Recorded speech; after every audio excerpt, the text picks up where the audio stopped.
치료를 계속 미루시게 되면 잇몸뼈가 점점 더 약해지고 치아 상태가 악화되면서 결국엔 식사를 제대로 못하게 되시고 건강까지 영향을 받으실 수가 있습니다. 고지혈증이 있어도 임플란트 치료는 충분히 가능합니다. 하지만 수술 전 정밀한 진단과 준비가 필요합니다. 안녕하세요. 2875 치아연구소 박영준입니다. 임플란트를 고려하시는 분 중에는 중장년층 환자분들이 많으신데요. 그러다 보니 고혈압, 당뇨, 고지혈증 같은 전신질환을 함께 앓고 계신 경우도 많고 복용 중인 약이 있으신 분들도 많습니다. 그래서 오늘은 그 중에서도 이상지질혈증, 흔히 말하는 고지혈증을 앓고 계신 분들이 임플란트 치료를 받으실 수 있는지, 그리고 어떤 점을 준비하셔야 하는지에 대해서 알려드리도록 하겠습니다. 고지혈증이 있어도 임플란트 치료는 충분히 가능합니다. 중요한 건 내 몸 상태를 잘 알고 준비를 잘 하면 된다는 점입니다. 끝까지 함께 따라와 주세요. 먼저 이상지질혈증이 무엇인지부터 설명을 드릴게요. 이상지질혈증은 혈액 속 지질 성분, 즉 지방 성분들이 정상 범위를 벗어난 상태를 말합니다.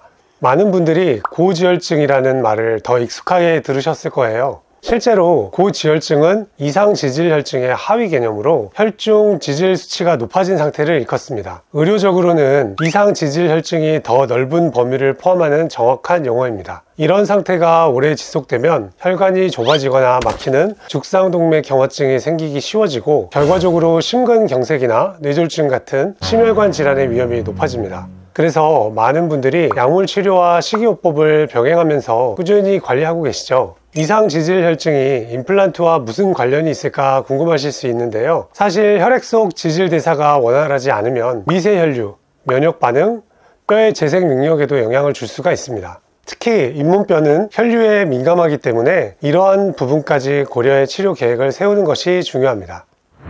이상지질혈증이 있다고 해서 임플란트를 못하는 것은 아닙니다. 하지만 몇 가지 주의해야 할 부분이 있습니다. 첫째, 약 복용 상태 확인. 이상지질혈증 치료에 사용되는 약물 치료로는 콜레스테롤 수치를 낮추는 스타틴 계열, 중성 지방을 조절하는 피브레이트 계열, 혈전을 예방하는 아스피린 계열 등이 있습니다. 이 중 아스피린 계열 약물은 피를 묽게 만들어 출혈 위험을 높일 수 있기 때문에 임플란트 수술 전후에는 복용을 일시적으로 중단하는 것이 좋습니다. 하지만 약물 중단 시점이나 기간은 환자분의 상태에 따라 달라질 수 있기 때문에 반드시 치과 의료진이나 내과 주치의와 상의를 하셔야 안전하겠습니다.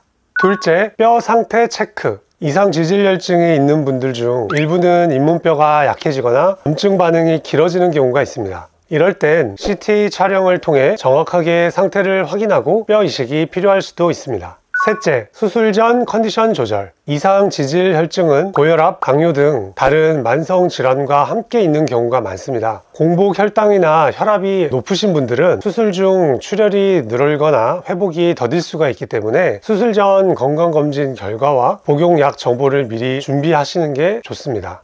건강 상태가 잘 조절되고 있다면 이상지질혈증이 있다고 해서 수술 방법이 크게 달라지진 않습니다. 다만 출혈이나 염증, 회복 경과를 조금 더 세심하게 살피게 됩니다. 보통 CT를 통해 뼈 상태와 염증 여부를 먼저 확인하고 필요한 경우 항생제나 염증 조절 약제를 함께 사용합니다. 또한 회복 속도를 높이기 위해 플라즈마 임플란트나 조직 재생을 도와주는 재료를 함께 사용하는 경우도 있습니다.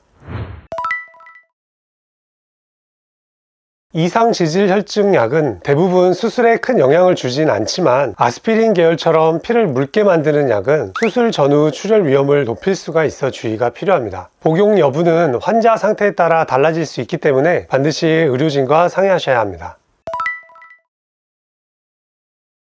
잘 조절되고 있는 이상지질혈증은 큰 문제가 되지 않습니다. 하지만 장기간 방치되었거나 동반 질환이 있는 경우엔 뼈 재생과 회복에 영향을 줄 수 있으므로 수술 전 정밀한 진단과 준비가 필요합니다. 플라즈마 처리된 임플란트 식립이 성공률을 더 높일 수가 있습니다.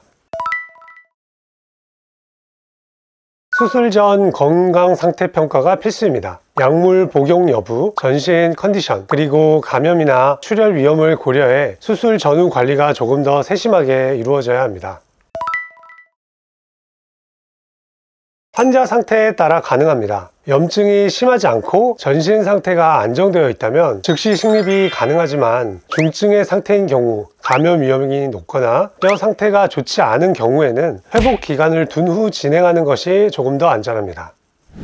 오늘은 고지혈증, 이상지질 혈증을 앓고 계신 환자분들의 임플란트 치료에 대해 설명을 드렸습니다. 만성 질환이 있으시면 아무래도 임플란트 시술 시 신경 써야 할 부분이 많기 때문에 걱정되거나 부담을 느끼시는 분들이 많으실 거예요. 그렇다고 치료를 계속 미루시게 되면 잇몸뼈가 점점 더 약해지고 치아 상태가 악화되면서 결국엔 식사를 제대로 못하게 되시고 건강까지 영향을 받으실 수가 있습니다. 무조건 서두를 필요는 없지만 정확한 진단과 치료 계획 하에 꼭 필요한 시점에 치료를 받는 것이 건강을 지키는 길입니다. 궁금한 점이 있으시다면 광진 정플란트 치과에서 도와드릴 테니 편하게 상담 받으시길 바라겠습니다. 격려 차원에서 구독과 좋아요 눌러주시면 너무 감사하겠습니다. 다음 영상으로 찾아뵙도록 하겠습니다.